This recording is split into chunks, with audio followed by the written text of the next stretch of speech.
Pán minister, môžete samozrejme pokračovať vo svojej odpovedi, budete mať ešte 5 minút, ale chcem sa ešte aj opýtať, že kritizovali ste zmluvy, ktoré uzatvorila predchádzajúca vláda, napríklad s Ukrajinou na výrobu húfnic, a chcem sa spýtať, že akých ďalších, nazvem to, kostlivcov ste ešte vyťahli zo skrine, aké ďalšie nezdravnalosti ste po minulej vláde ešte našli na svojom rezorte. Ďakujem.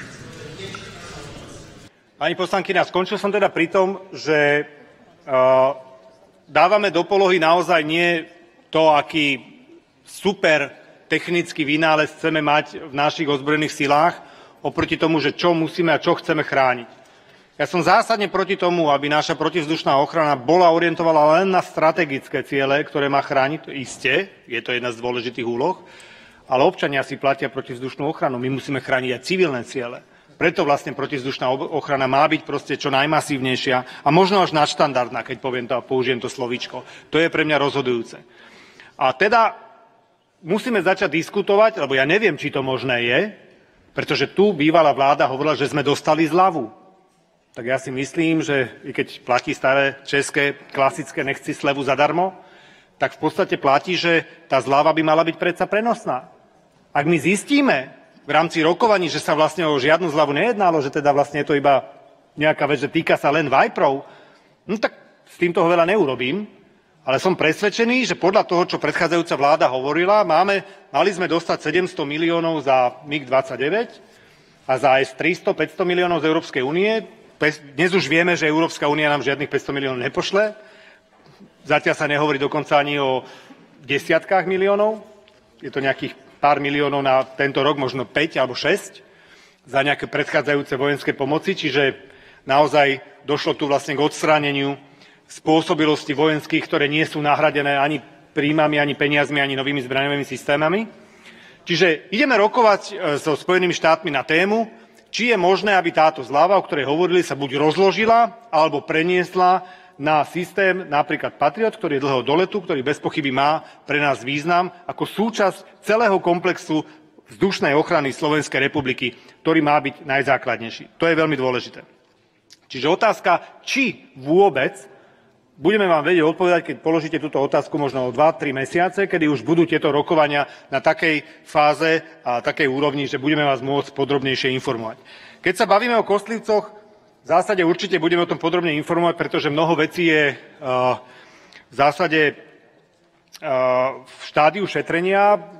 Prebiehajú kontroly Najvyššieho kontrolného úradu, ktorý už dal nejaké závery, budeme o nich informovať. Ďalšie sa otvárajú a prebiehajú v tejto súvislosti, ale môžem zodpovedne povedať, že situácia napríklad vo firme, ktorá je známa, Konštrukcia Defense, je mimoriadne kritická, pretože záväzky, ktorým sa zaviazali, vlastne sú jednak neplnené a ani ich nedokážeme v tejto chvíli podľa situácie, ktorá tam bola, splniť.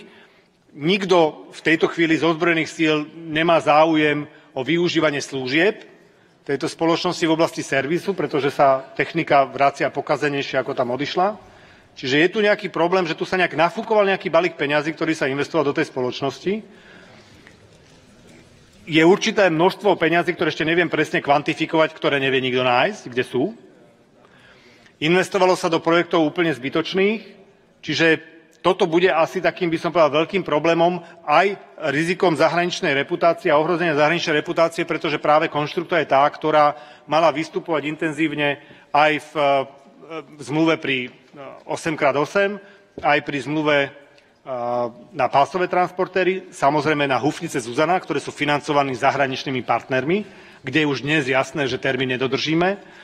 A máme tam ešte ďalšie problémy, ktoré musíme v tejto chvíli riešiť, čiže je to mimoriadne komplikovaná situácia. Ostatné spoločnosti, tam sa zameriavame predovšetkým na to, aby sme zvýšili ich kapacitu. Či už to budeme riešiť spoločnými nejakými joint venture alebo akýmkoľvek spôsobom, je nevyhnutné, aby sme zvýšili kapacitu výroby, pretože nestíha počtu objednávok, ktoré sú kladené nie len zo strany Ministerstva obrany Slovenskej republiky, ale aj zo strany zahraničných partnerov.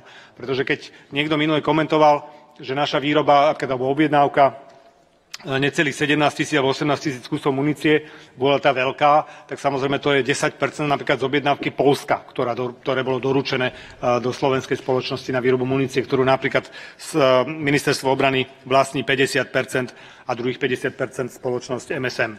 Čiže Z tohto uhlu pohľadu bojujeme s tým, aby sme vedeli navýšiť kapacity a s tým, že namiesto výroby sa skôr naše obranné podniky prezentovali realitnou činnosťou, teda predajom majetku, aby nahrádzali svoje zlé príjmy zo samotnej činnosti. Verím, že sa to podarí vylepšiť a že v budúcnosti už nebudeme konfrontovaní s tým, že nestíhame vlastne dodávky, ktoré...